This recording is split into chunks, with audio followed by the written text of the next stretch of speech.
الحمد لله وكفى والصلاة والسلام على عباده الذين اصطفى أما بعد فأعوذ بالله من الشيطان الرجيم بسم الله الرحمن الرحيم شهر رمضان الذي أنزل فيه القرآن هدى للناس صدق الله العظيم وقال النبي صلى الله تعالى عليه وسلم خيركم من تعلم القرآن وعلمه أو كما قال عليه الصلاة والسلام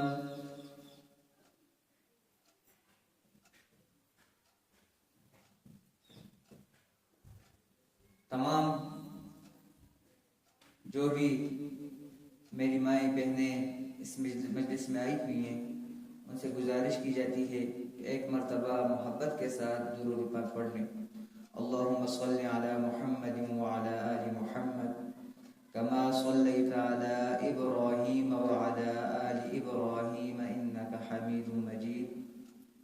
اللهم بارك على محمد وعلى آل محمد كما باركت على إبراهيم وعلى آل إبراهيم إنك حميد مجيد.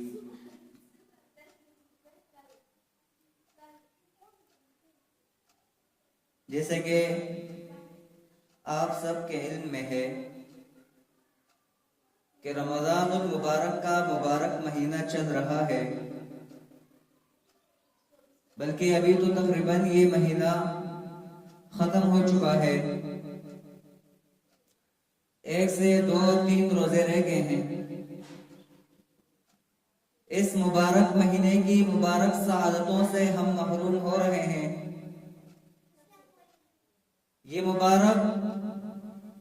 یہ مہینہ مبارک ہے.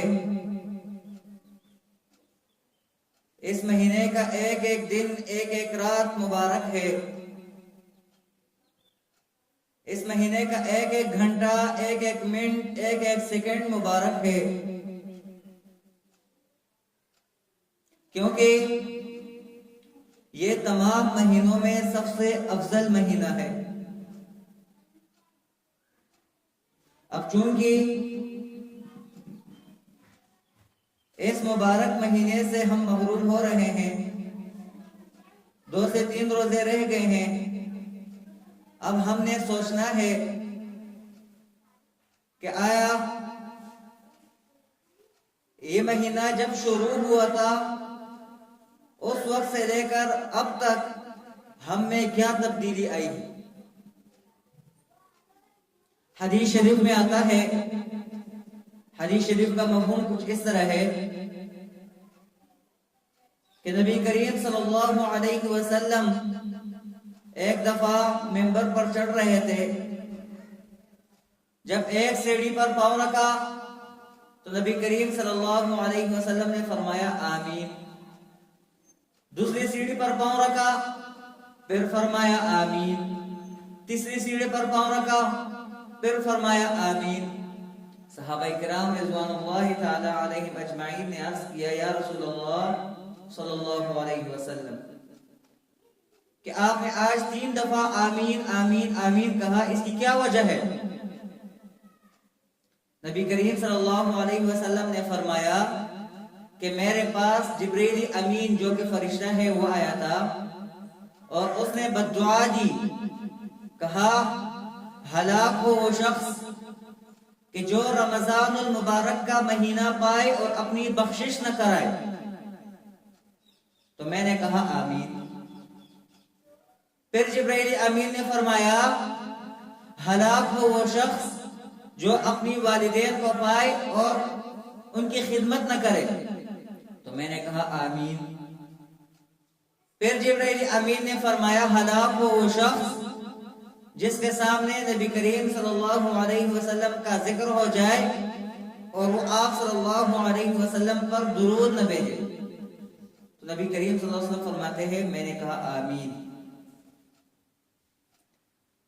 میری محترم ماؤں بہنوں، نبی کریم صلی اللہ علیہ وسلم آمین فرما رہے ہیں، جبرائیل امین بد دعا دے رہے ہیں۔ جبرائیل امین جس کو بد دعا دے دے اور نبی کریم صلی اللہ علیہ وسلم اس بد دعا پر آمین کہے تو خود سوچ لینا وہ بد دعا کبھی ختم ہوگی؟ نہیں۔ جو رمضان المبارک میں اپنی بخشش نہیں کروائے گا تو وہ ہلاک ہوگا، کیونکہ یہ بد دعا دی ہے جبرائیل امین نے جو کہ فرشتوں میں سب سے بڑا فرشتہ ہے، اور اس پر آمین فرمایا ہے نبی کریم صلی اللہ علیہ وسلم نے جو کہ انبیاء میں سب سے افضل ہیں، بلکہ مخلوق میں سب سے افضل ہیں۔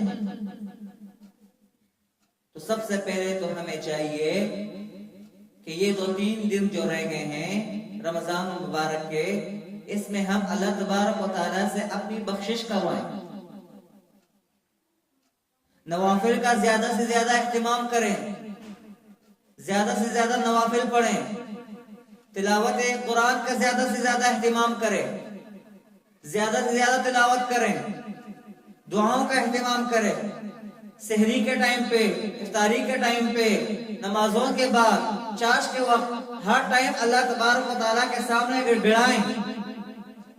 حدیث شریف میں آتا ہے الدعاء مخ العبادہ، کہ دعا یہ عبادت کی مغز ہے۔ یعنی ایک آدمی اگر بہت ساری عبادتیں کر رہا ہے لیکن اگر اللہ تبارک و تعالیٰ سے دعا نہیں مانگ رہا تو اس کی عبادت کا کوئی مزہ نہیں۔ اور اللہ تبارک و تعالیٰ سے دعا مانگنے کا بھی طریقہ ہے کہ اللہ تبارک و تعالیٰ کے سامنے ہم متوجہ ہو جائیں، درود شریف پڑھ لیں، سورۃ الفاتحہ پڑھ لیں، پھر اللہ تبارک و تعالیٰ کے سامنے اللہ تبارک و تعالیٰ کی صفات بیان کرے کہ یا اللہ تو رحمان ہے، تو رحیم ہے، تو مہربان ہے، اور ہم تو عاجز بندے ہیں، ہم آپ سے نہیں مانگیں گے تو اور کس سے مانگیں گے؟ آپ ہی ہمارے مالک ہیں، آپ ہی ہمارے رازق ہیں، آپ ہی ہمارے خالق ہیں، ہم آپ سے نہیں مانگیں گے تو اور کس سے مانگیں گے؟ پہلے اللہ تبارک و تعالیٰ کے سامنے اللہ تبارک و تعالیٰ کی صفات بیان کریں، پھر اپنی عاجزی بیان کریں کہ یا اللہ ہم تو کچھ بھی نہیں ہیں، اور اس کے سامنے جو بھی ہم اللہ تبارک کے بعد ہم جو بھی اللہ سے مانگنا چاہیں ہم مانگیں۔ قبول کرنے والی ذات اللہ تبارک و تعالیٰ کی، یا تو ہماری وہ دعا اس دنیا میں قبول ہوگی، یا اگر وہ دعا دنیا میں قبول نہ ہوئی تو آخرت میں قبول ہوگی، لیکن وہ دعا ہماری رد نہیں ہوگی۔ اور ایک حدیث شریف کا مفہوم ہے کہ جب دنیا میں کوئی دعا قبول نہیں ہوتی اور وہ دعا پھر آخرت میں اس آدمی کی قبول ہو جاتی ہے، یعنی اس دعا پر اللہ تبارک و تعالیٰ آخرت میں کوئی اجر دے دیتا ہے، تو وہ بندہ پھر اللہ تبارک و تعالیٰ کے سامنے روئے گا کہ یا اللہ کاش آپ میری دنیا میں کوئی بھی دعا قبول نہ کرتے، میری ساری کی ساری دعاؤں کا اجر مجھے ایک آخرت میں ہی دے دیتے، اتنا بڑا اجر ہو۔ کہنے کا مقصد یہ ہے کہ اللہ تبارک و تعالیٰ سے ہم پہلے اپنی بخشش کروائیں، اپنے تمام گناہوں کی بخشش کروائیں اللہ تبارک و تعالیٰ سے۔ اگر ہم نے کسی کا حق کھایا ہوا ہے تو پہلے ان سے ہم معافی مانگیں، کیونکہ وہ حقوق العباد ہیں۔ ہم نے اگر کسی کے اوپر ظلم کیا ہے، اگر کسی ساس نے اپنی بہو کو تنگ کیا ہوا ہے، اگر کسی بہو نے اپنے ساس کو تنگ کیا ہوا ہے تو ایک دوسرے سے معافی مانگیں اور ایک دوسرے کو معاف بھی کریں۔ اور اگر کسی اور نے ایک دوسرے کو تنگ کیا ہوا ہے، ایک دوسرے کے اوپر ظلم کیا ہے تو اس پر بھی ان سے پہلے معافی مانگے، اس کے بعد اللہ تبارک و تعالیٰ سے معافی مانگے۔ اور اللہ تبارک و تعالیٰ کے سامنے اپنے تمام گناہوں کا تذکرہ کرے کہ یا اللہ میں نے غیبت بھی کی ہے، میں چغل خوری بھی کرتا ہوں یا کرتی ہوں، میرے اندر تمام کے تمام گناہ پائے جاتے ہیں، یا اللہ میں اپنے گناہوں کا اعتراف کر رہا ہوں، یا اللہ میں مان رہا ہوں کہ میں گناہگار ہوں، یا اللہ آئندہ میں کوئی گناہ نہیں کروں گا، یا اللہ میں نے آج تک جو بھی گناہ کیے ہوئے مجھے معاف کر دے۔ تو سب سے پہلے ہم یہ کام کریں گے نا، اپنے گناہوں کی بخشش کروائیں گے اللہ تبارک و تعالیٰ سے، کیونکہ میں نے حدیث پڑھی کہ جو رمضان المبارک کے مہینے میں اپنے گناہوں کی بخشش اللہ سے نہ کروائے، اللہ تبارک و تعالیٰ جبرائیل امین نے بدعا دی ہے کہ اس آدمی کے لیے ہلاکت ہو۔ دوسرا، ہم اپنے والدین کی خدمت کریں۔ اللہ تبارک و تعالیٰ نے قرآن مجید میں فرمایا وَلَا تَقُلْ لَهُمَا أُفٍّ، کہ اپنے والدین کو آپ اف تک نہیں کر سکتے۔ آپ کے والدین جو بھی کہیں اس بات کو ماننا ہے۔ اگر آپ کے والدین آپ سے ناراض ہیں تو سب سے پہلے عید کے آنے سے پہلے جا کر اپنے والدین کو راضی کریں۔ بے شک آپ کے والدین کی غلطی ہو، غلطی آپ کی نہ ہو، آپ کے والدین کی غلطی ہو، لیکن ہے تو والدین نا۔ سب سے پہلے جائیں اپنے والدین سے معافی مانگیں، پھر اپنے والدین کی خدمت کریں، زیادہ سے زیادہ ان کی خدمت کرے، جانی خدمت کرے، مالی خدمت کرے، ہر طرح سے ان کی خدمت کرے۔ تو ان باتوں پر ہم عمل کریں گے نا۔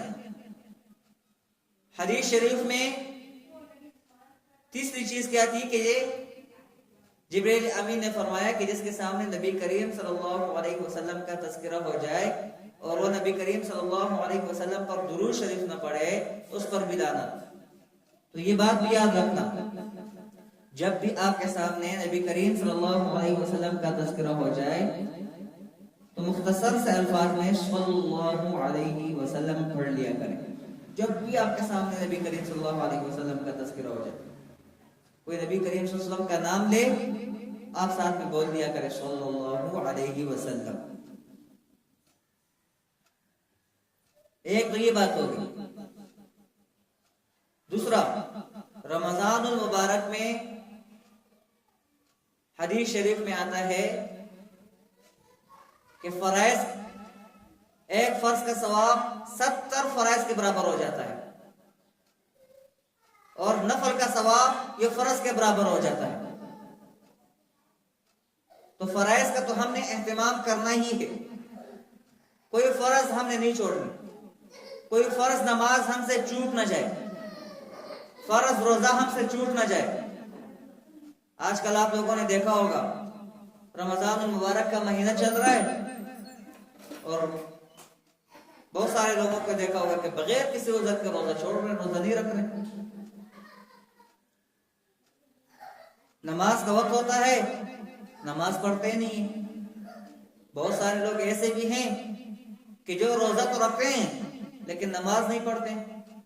بہت سارے لوگ ایسے ہوتے ہیں جن کا روزہ ہوتا ہے لیکن غیبت کر رہے ہوتے ہیں۔ غیبت بہت بڑا گناہ ہے۔ حدیث شریف میں آتا ہے الغیبت اشد من الزنا، کہ زنا سے بھی بڑھ کر گناہ ہے غیبت۔ حدیث شریف میں آتا ہے، نبی کریم صلی اللہ علیہ وسلم نے فرمایا غیبت کیا ہے کہ آپ کسی کی باتیں کرو اس کے پیٹ پیچھے،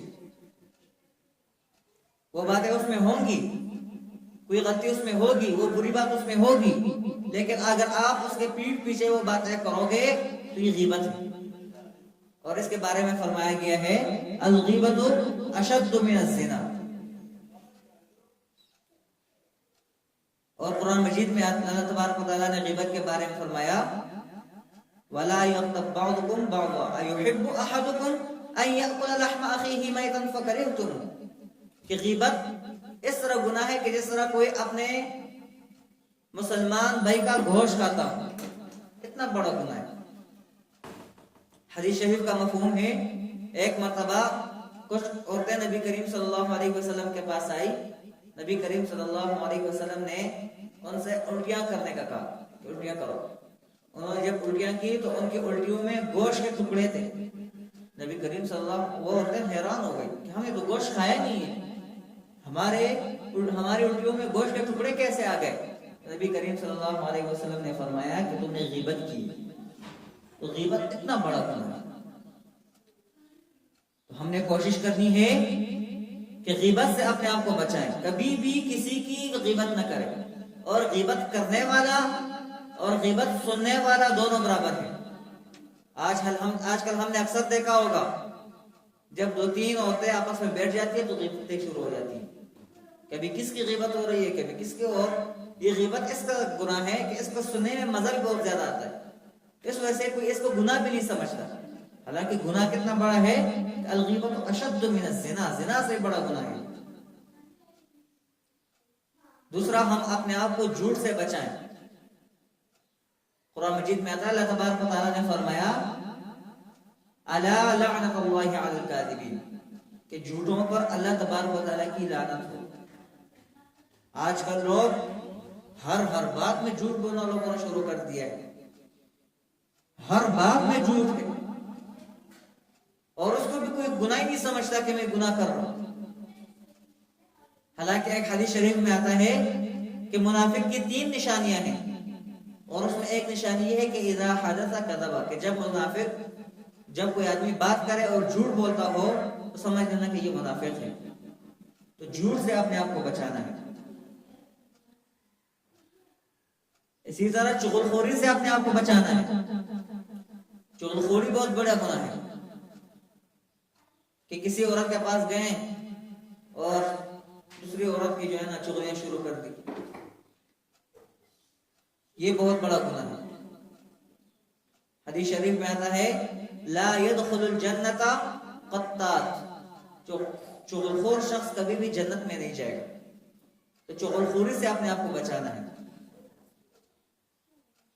اسی طرح اپنے آپ کو بچانا ہے کہ کسی سے ہم قطع تعلق نہ کریں، یعنی کسی سے ہم تعلق ختم نہ کریں۔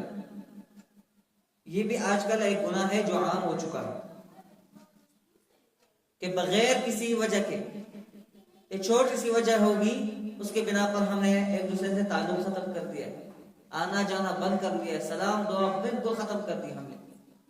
یہ بہت بڑا گناہ ہے۔ حدیث شریف میں آتا ہے کہ کسی مسلمان کے لیے حلال نہیں ہے کہ 3 دن سے زیادہ کسی سے قطع تعلق رکھے، 3 دن سے زیادہ کسی سے بات نہ کرے، یہ کسی مسلمان کے لیے حلال ہی نہیں ہے۔ اور ایک حدیث میں شریف میں آتا ہے لا يدخل الجنت قاطع، کہ قطع تعلق کرنے والا کبھی جنت میں جائے گا ہی نہیں۔ اس گناہ سے بھی اپنے آپ کو بچائیں۔ ایک اور گناہ جو لوگوں میں بہت زیادہ عام ہو چکا ہے،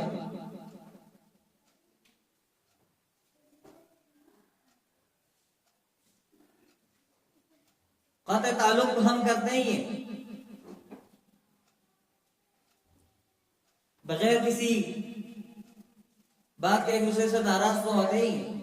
کل یہاں پر ہماری مسجد میں ایک مولانا صاحب بیان کر رہے تھے، انہوں نے بڑی عجیب بات کی۔ وہ فرما رہے تھے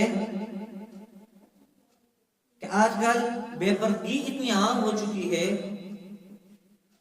کہ جس سے پردہ کرنا ہوتا ہے اس سے ہم پردہ نہیں کرتے، اور جس سے پردہ نہیں کرنا ہوتا ہم اس سے پردہ کرنے کی کوشش کرتے ہیں۔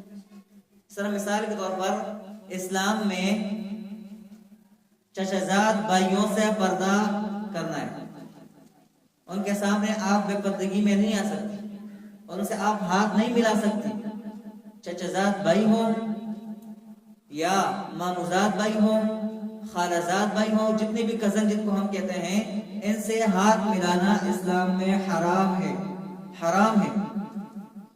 اس گناہ کو ہم کوئی گناہ ہی نہیں سمجھتے۔ گھروں میں جاتے ہیں چچازاد بھائیوں سے، پھپھیزاد بھائیوں سے، خالازاد بھائیوں سے، ماموزاد بھائیوں سے ہم سب سے سلام کرتے ہیں، اس کو ہم کوئی گناہ ہی نہیں سمجھتے، حالانکہ بہت بڑا گناہ ہے۔ تو آج ہم نے اس مجلس سے جانے سے پہلے ہم نے یہ کوشش کرنی ہے، اور ہم نے اپنے آپ سے یہ وعدہ کرنا ہے کہ ہم پردے کا اہتمام کریں گے۔ اور عورتوں میں یہ بات بھی عام ہو چکی ہے کہ خود تو برقع پہن لیتی ہیں، اب صرف یہ نہیں ہے کہ آپ نے اپنے آپ کو مردوں سے بچانا ہے، بلکہ آپ نے بھی مردوں کی طرف نہیں دیکھنا، یہ پردہ بھی ہے۔ ایک حدیث شریف میں آتا ہے کہ نبی کریم صلی اللہ علیہ وسلم کھڑے تھے، نبی کریم صلی اللہ علیہ وسلم پڑھ لیا کرے، نبی کریم صلی اللہ علیہ وسلم کھڑے تھے، ان کے پاس 2 ازواج مطہرات تھی، ان میں سے تو اتنے میں دیکھا کہ ایک صحابی رسول جو کہ نابینا ہیں، اندھے تھے، وہ آ رہے تھے۔ نبی کریم صلی اللہ علیہ وسلم نے اپنی ازواج سے فرمایا کہ پردہ کرو۔ انہوں نے کہا یا رسول اللہ یہ تو نابینا، یہ تو ہمیں دیکھ نہیں سکتے۔ نبی علیہ السلام نے فرمایا یہ نابینا ہے، تم بھی نابینا ہو، تم تو ٹھیک ہو نا، تم ان کو دیکھ سکتی ہو نا، اس وجہ سے پردہ کرو۔ تو پردہ لازمی ہے، پردے کو لازمی سمجھیں، اور پردہ کرنا یہ سب کا حق ہے۔ ان باتوں پر ہم عمل کرنے کی کوشش کریں گے نا۔ اب میں تھوڑا سا اپنے مدرسے کے حوالے سے 1-2 باتیں آپ کے سامنے رکھ لیتا ہوں۔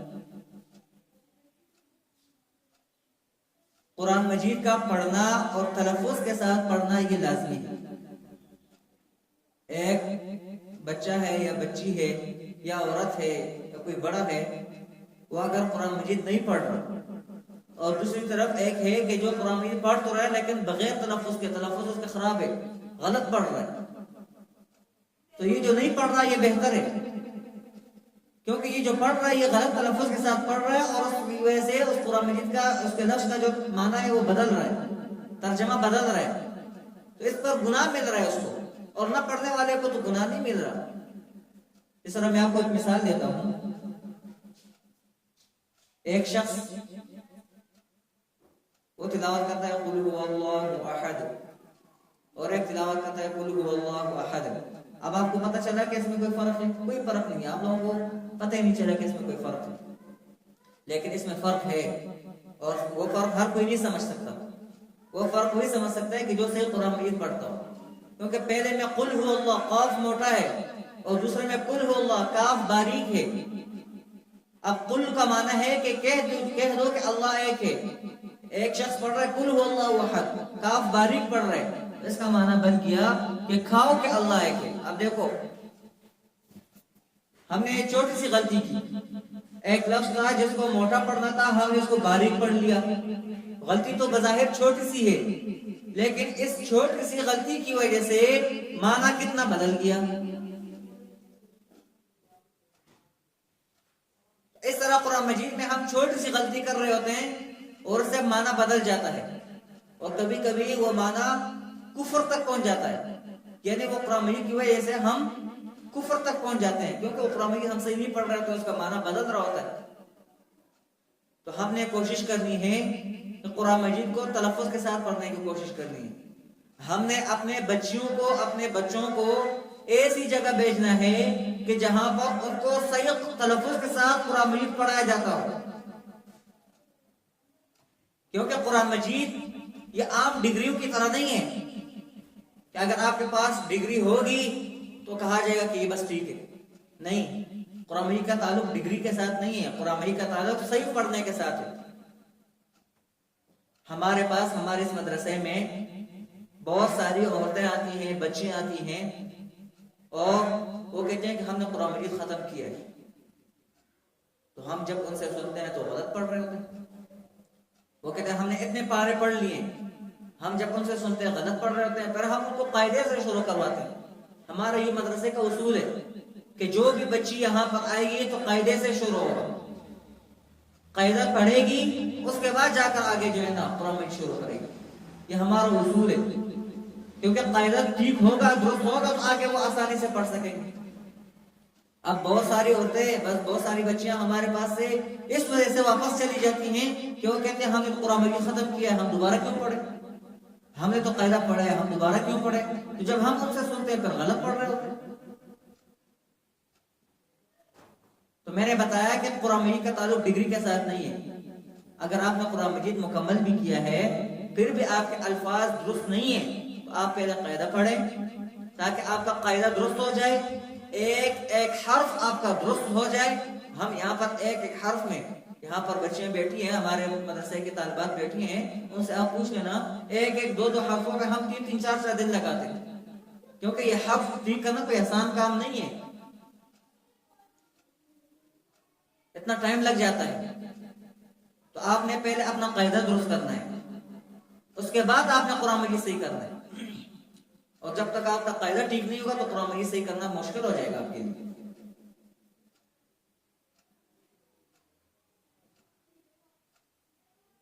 ہم نے کوشش یہ کرنی ہے، یہاں پر ہم نے اپنے مدرسے میں عمر کی کوئی قید نہیں لگائی. کوئی بڑی عمر کی عورت بھی آتی ہے، 50 سال 40 سال 30 سال 60 سال کی عمر کی عورت بھی آتی ہے، ہم ان کو بھی پڑھائیں گے انشاءاللہ.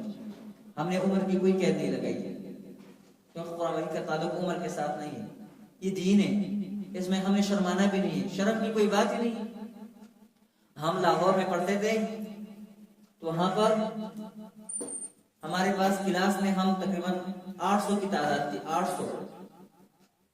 اور وہاں پر 70 آدمی ایسے تھے کہ جن کی سفید داڑیاں تھی، سفید داڑیاں.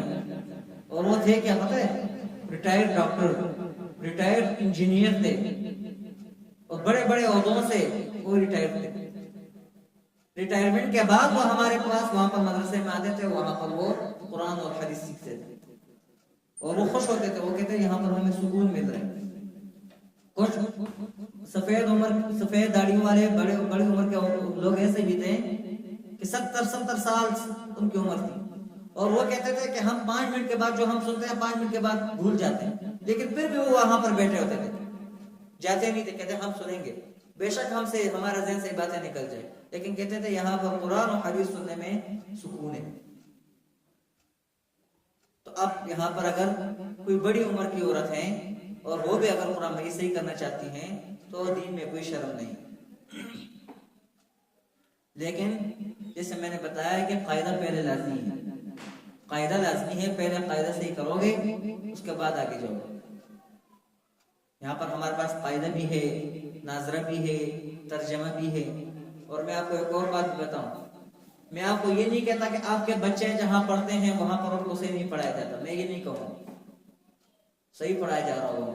جہاں پر بھی آپ کے بچے جاتی ہیں، کسی گھر میں جاتی ہیں، کسی مدرسے میں جاتی ہیں، جہاں بھی جاتی ہیں صحیح پڑھایا جاتا ہوگا. لیکن میں ایک چیز گارنٹی کے ساتھ کہہ سکتا ہوں کہ جس طریقے سے، جس تلفظ کے ساتھ، جس طریقے سے ہم یہاں پر پڑھا رہے ہیں پورے مانسرے میں، انشاءاللہ میں گارنٹی کے ساتھ کہہ رہا ہوں آپ کو اس طرح کا نظام نہیں ملے گا انشاءاللہ. ہم بچی کو کے ہاتھ میں شیشہ دیتے ہیں، شیشے میں ایک حرف وہ اپنا ٹھیک کراتے ہیں شیشے کے ذریعے. انشاءاللہ اس طرح کا نظام آپ کو پورے منصرے میں نہیں ملے گا.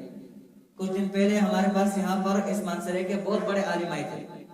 ان کے سامنے ہم نے اپنے مدرسے کی 2-3 بچوں کو سامنے رکھا، ان سے انہوں نے سنا، امتحان لیا.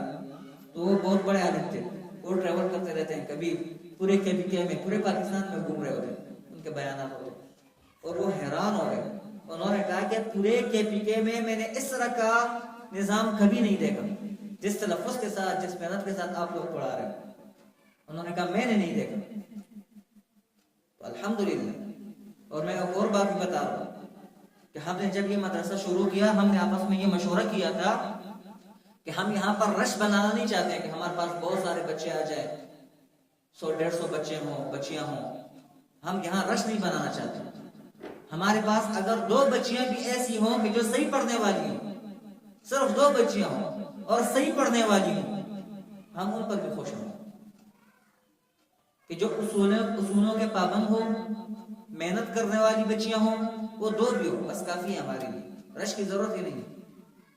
الحمدللہ.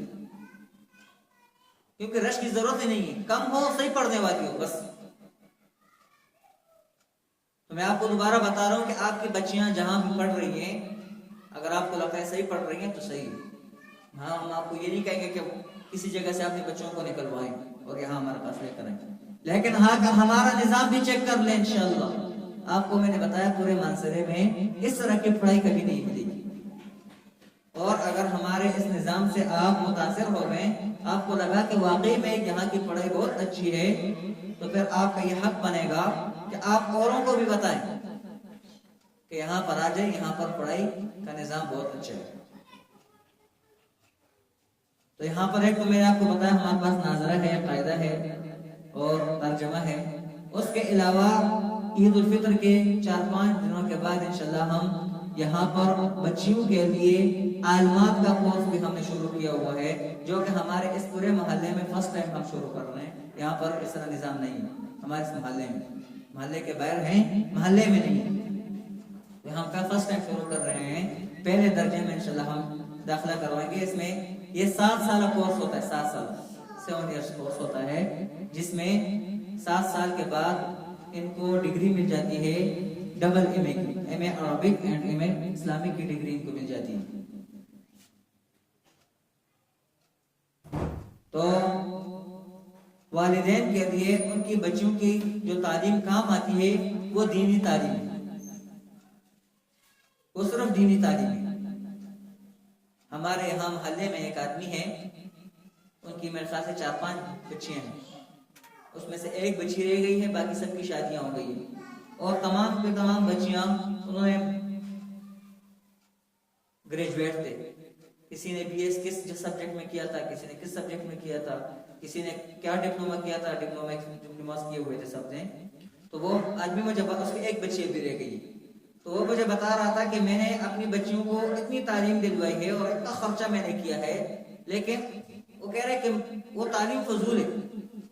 میں نے کہا کیوں؟ کیا میرے بچیوں کی شادیاں ہو گئی ہے، شادیوں کے بعد وہ گھر میں بیٹھی ہوئی ہیں، ان کے شوہر ان کو اجازت نہیں دے رہے ہیں کہ آگے وہ کہیں پڑھائیں. تو میں نے ان کو کہا کہ آپ کی اگر ایک بچی رہ گئی ہے تو اس کو پھر آپ عالمہ بنائیں. آگے سے مجھے کہنے لگا اگر اس کو میں عالمہ بناؤں گا تو پھر وہ یہ مجھے بتائے گی کہ باقیوں کو آپ نے اتنی بڑی بڑی ڈگری دلوائی اور مجھے عالمہ بنا رہی. میں نے اس کو کہا کہ عالمہ کوئی چھوٹی ڈگری ہے. اگر ایک بچی کو دین اور اسلام کی باتوں کا علم ہو جائے یہ کوئی چھوٹی ڈگری ہے، بہت بڑی ڈگری. اور میں نے آپ کو بتایا کہ آپ کو بورڈ سے بھی M A Arabic and M A Islamic کی ڈگری مل جاتی ہے اگر آپ یہاں پر 7 ایئرس کا کورس کریں گے. 7 سالہ کورس آپ کریں گے انشاءاللہ آپ کو بورڈ سے ایم اے عربک اور اسلامک کی ڈگری ملے گی انشاءاللہ. ہم یہاں پر ایک جگہ ہم جنازے پہ کیے ہوئے تھے، وہاں پر جب وہ میت کو ہم نے دفن کیا، دفن کرنے کے بعد اس کے اوپر تلقین ہوتی ہے. آپ کو پتہ ہوگا قرآن مجید کی 2 سورتیں پڑھی جاتی ہیں.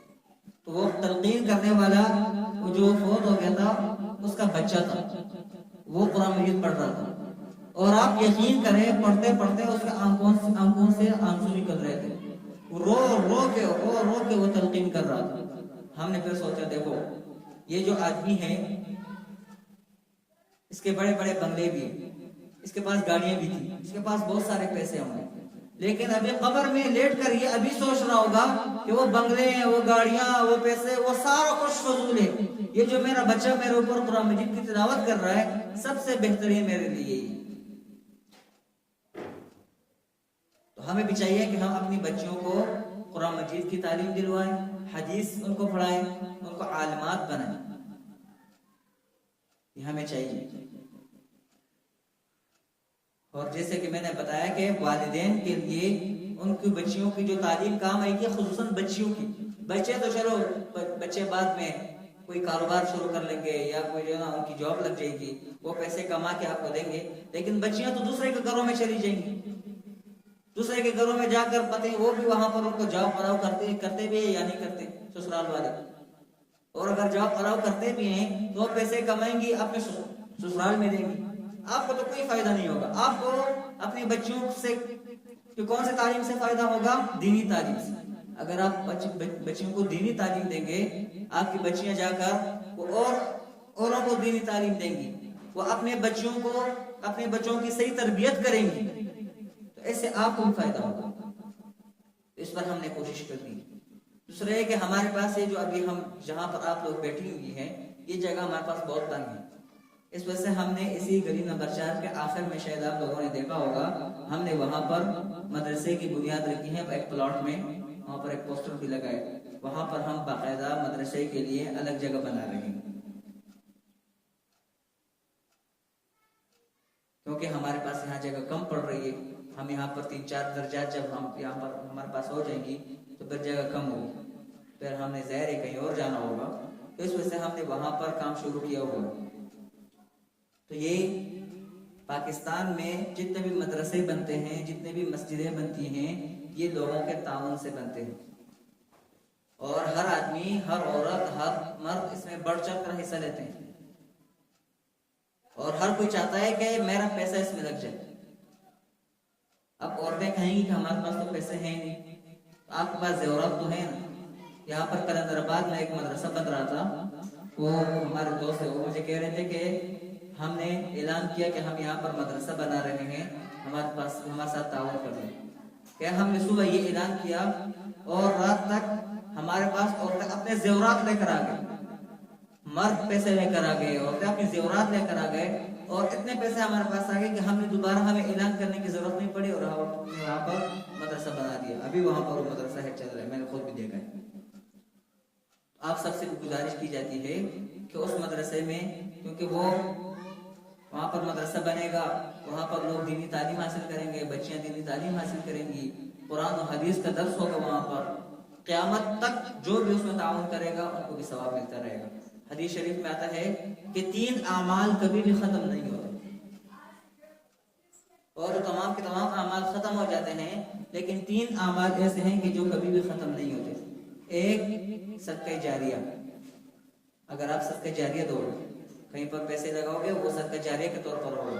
اب یہاں پر ہم جیسے مدرسہ بنا رہے ہیں، یا کہیں پر اگر مسجد بن رہی ہے، میں یہ نہیں کہہ رہا کہ صرف ہمارے مدرسے کے ساتھ تعاون کریں. اگر کہیں پر بھی مسجد بن رہی ہے، وہاں پر آپ لوگ تعاون کریں. اس مسجد میں جب تک لوگ نمازیں پڑھیں گے، یا اس مدرسے میں جب تک نمازیں ہوں گی، قرآن و حدیث کا درس ہوگا، قیامت تک جو بھی اس میں تعاون کرے گا، تھوڑا تعاون کرے گا، زیادہ کرے گا، اس کو ثواب ملے گا. پھر آپ لوگ خود بھی تعاون، کیونکہ ہمارا اپنا مدرسہ ہے، ہمارے محلے کا مدرسہ ہے، تو آپ لوگوں کے جہاں پر تعلقات ہیں ان کو بتا دیں کہ یہاں پر ہمارا مدرسہ بن رہا ہے، ہمارے علاقے میں بن رہا ہے، ہمارے محلے میں بن رہا ہے، اور فرسٹ ٹائم بن رہا ہے، یہاں پر کوئی اور مدرسہ بھی نہیں ہے، تو اس میں تعاون کریں لوگوں سے. تو میں نے بتایا کہ حدیث شریف میں آتا ہے کہ ایک تو صدقہ جاریہ قیامت تک رہتا ہے، دوسرے کہ نیک اولاد. اگر آپ اپنے اولاد کو نیک بنائیں گے، ان کو دینی تعلیم دلوائیں گے، تو یہ بھی صدقہ جاریہ ہے، اور اس کا ثواب بھی قیامت تک ختم نہیں ہوگا. ہم نے اس وقت بھی کوشش کرنی ہے. دوسرا یہ ہے کہ جس طرح کہ آج یہ بیان ہوا، اس طرح انشاءاللہ ہم کوشش کریں گے اس طرح ہم مہینے میں کم از کم ایک آدھ دفعہ ہم انشاءاللہ اس طرح بیان رکھیں گے. تو اس میں تمام آپ جو میری مائی بہنیں ہیں، آپ سب سے گزارش کی جاتی ہے کہ اس میں شرکت کریں. آپ ابھی ہم نے جب یہ بیان ہم نے پلان بنایا، تو پھر ہم نے ادھر ادھر دعوتیں دی عورتوں کو، تو عورتوں کے بہانے ختم نہیں ہوتے. کسی کی طرف سے ایک بہانہ تھا، کسی کی طرف سے دوسرا بہانہ تھا. یہاں پر ہم نے تو کوئی ابھی اگر ہم بتائیں کہ فلاں جگہ پر غیبت کی مجلس لگے گی، اتنی عورتیں جمع ہو جائیں گی، اتنی عورتیں جمع ہو جائیں گی، اور غیبتیں شروع ہو جائیں گی. لیکن یہاں پر ابھی آپ لوگوں نے، میں نے آپ لوگوں کو کچھ اور تو نہیں بتایا، قرآن و حدیث کی باتیں بتائیں، کچھ اور تو نہیں بتایا، قرآن حدیث کی باتیں تھی. اس میں بہانے کرنے کی کیا ضرورت ہے؟ اس دفعہ تو ہم نے، کیونکہ فرسٹ ٹائم تھا، تو ہم نے دعوتیں بھی دیا. انشاءاللہ ہم پھر اس دعوت نہیں دیں گے. ہمارے پاس جو بچیاں ہوں گی ہم ان کو بتائیں گے انشاءاللہ. تو انشاءاللہ اس میں آپ پھر شرکت کرنے کی کوشش کریں، خود بھی شرکت کریں. آپ کی بچیاں ہوں، آپ کے پڑوس میں کوئی ہو، ان کو بھی بتا دیں. آپ کی وجہ سے اگر کوئی دین کی بات سیکھے گا، آپ کو بھی ثواب ملے گا. حدیث شریف میں آتا ہے کہ کسی کو نیک کام کی طرف بلانا، اور کوئی اگر آپ کی وجہ سے کوئی نیک کام کرے گا، تو آپ کو بھی اس پر ثواب ملے گا. تو اللہ تبارک و تعالی ہمیں ان تمام باتوں پر عمل کرنے کی کوشش توفیق عطا فرمائے. جزاکم اللہ خیر.